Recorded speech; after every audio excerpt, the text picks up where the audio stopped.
Hello, this is Noah Cockett and a review. So I've wanted something for a very long time. A fiddle. Now I've done one video about the differences between a medieval fiddle and a normal fiddle. And by that I mean the differences between a fiddle and a violin. Now I just assumed that the fiddle was a completely separate entity, and so it is. I was right, I guess. This is a medieval fiddle,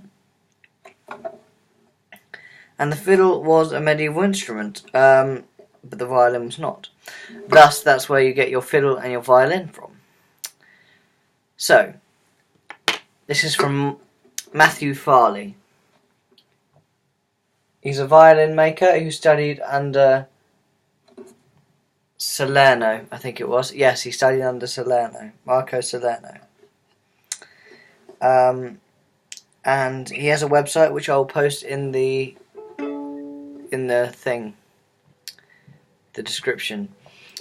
It's made of spruce and maple, I believe. I think it's spruce and maple. If I'm wrong, I will write it in the description, but I believe that it's spruce and maple. Very nice, like, on the back. The wood's lovely. The wood is lovely all over, really. You know, this picture's a bit grainy because I'm still just doing it on a Mac thing, you know, a Mac camera, but I'm doing my best. This is a bow from the early music shop. Always clumsy me. This is a bow from the early music shop. I'm not sure it's an authentic style. It's a medieval bow. I mean, they market it as a medieval bow, and when I asked, they said it was good for playing medieval fiddle. I've seen nicer bows for like 200 quid, but I kind of spent my money all on this and not on this. And I don't know whether I said, but this was £535. I don't know how many euros that is, but as Matthew usually works in Poland, on his website it should have it in euros. This was £49.95, and it's made of simple rosewood, and I think it's boxwood. As you can see, it's it's stuck. You can't unbend it. It's made to be always strung, with nylon hair, which I'm going to go and get restrung because I don't quite like how the nylon feels. I'm probably going to go and get, normal horsehair. And one thing that I didn't say about this is that the strings are gut strings. And look at that whopper there. That G string is crazy thick. And yes, it's a bit annoying to tune. Quite, you have to get the hang of it. It does take a while, but I think I've got the hang of it now. I just think they're fantastic instruments. I'm going to give you a play, and then I'll go on to my the last thing that I've got to review in this thing.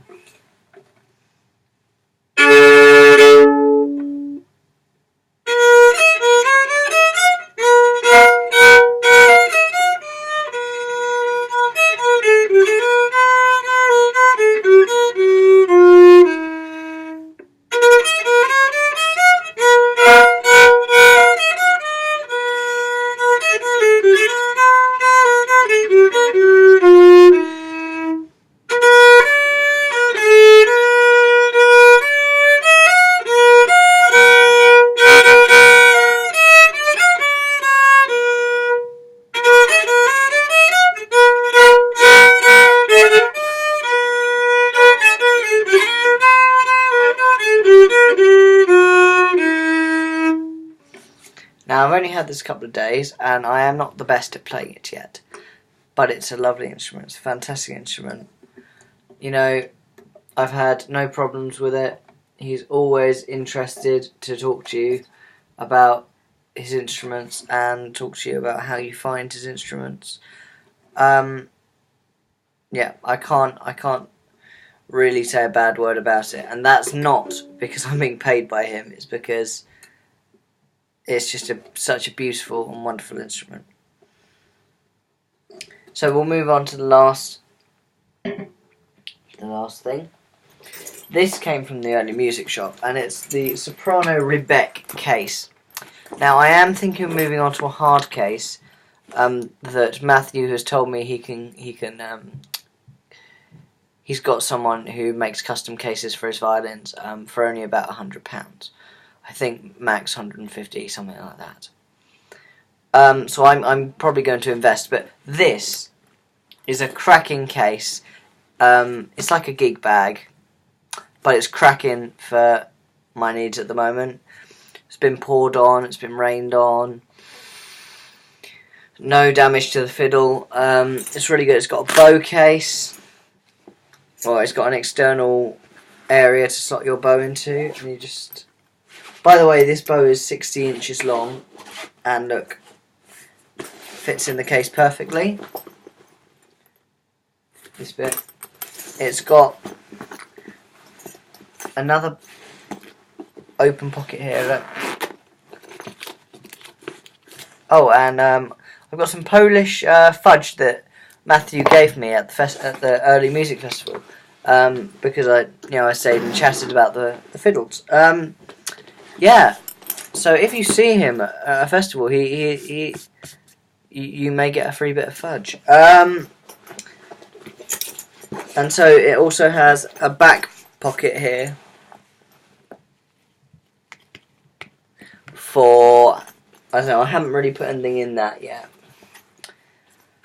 I think it should probably come with 2 straps, but my one only came with 1. So don't be surprised if you only get 1. The straps are good though. Good strength in them. Yeah. And inside it's just sort of soft. Yeah. But nice. I think all of these things are fairly good. I'm going to get the bow out again, and I'm going to probably play you a different tune, so that you can just see the sort of range that it has. I mean, yeah, I want to show it off. I mean, the G string's really powerful.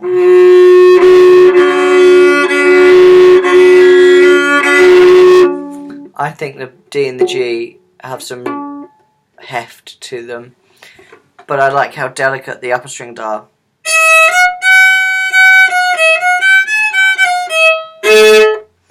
They sound really light and crisp. So.